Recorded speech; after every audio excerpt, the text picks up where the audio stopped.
Debat Capres ketiga yang menghadirkan calon presiden dengan tema keamanan, pertahanan, hubungan luar negeri dan geopolitik membuat posisi Prabowo Subianto dalam dua kondisi sekaligus. Pertama sebagai Menteri Pertahanan yang memang menguasai tema perdebatan, kedua sebagai sasaran tembak dari lawan karena akan sangat mudah mencari-cari celah kelemahan. Kondisi kedualah yang tampaknya digunakan oleh paslon lain, yakni Ganjar dan Anies. Keduanya mencari celah kesalahan Prabowo dengan menafikan atau bahkan tidak menganggap apa-apa yang dilakukan Prabowo selama hampir 5 tahun menjabat sebagai Menhan. Anies bahkan dari awal telah menyerang Prabowo dengan isu yang tak ada kaitannya dengan kepentingan debat. Memasuki babak-babak perdebatan, Anies bahkan berupaya memancing emosi Prabowo dengan statement-statement yang jauh dari isu yang sedang diperdebatkan.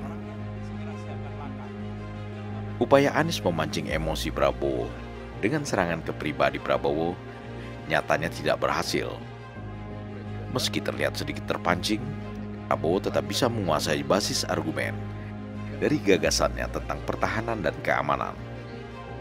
Hal ini dikatakan oleh Direktur Indo Strategik Khairul Ahmad Umam dalam sebuah dialog televisi seusai debat. Pak Prabowo adalah menteri yang aktif. Oleh karena itu, porsi semalam adalah debat yang memberikan ruang kepada Pak Prabowo seolah untuk mempertanggungjawabkan kinerja pertahanan selama 5 tahun terakhir ini. Sementara kemudian serangan-serangan yang diajukan bukan hanya terkait dengan kebijakan, tetapi hal-hal yang tampaknya masuk dalam konteks private atau privasi, meskipun dalam kapasitas Pak Prabowo sebagai pejabat publik, dan itu sah-sah saja. Tetapi bagaimanapun juga Pak Prabowo sempat mampu kembali mengendalikan emosinya, kemudian fokus dengan basis argumen yang kembali cukup meyakinkan ketika misalnya kritik-kritik terkait dengan konteks kebijakan pertahanan itu merupakan sebuah produk politik yang juga disetujui oleh partai-partai pengusung rival-rival politiknya. Dan itu sebenarnya sebuah argumen yang cukup telak untuk disampaikan. Kemudian ketika Pak Prabowo menjelaskan tentang turunnya indeks militer atau pertahanan Indonesia, salah satunya impact dari realokasi anggaran dan juga pandemi. Rasanya itu juga make sense.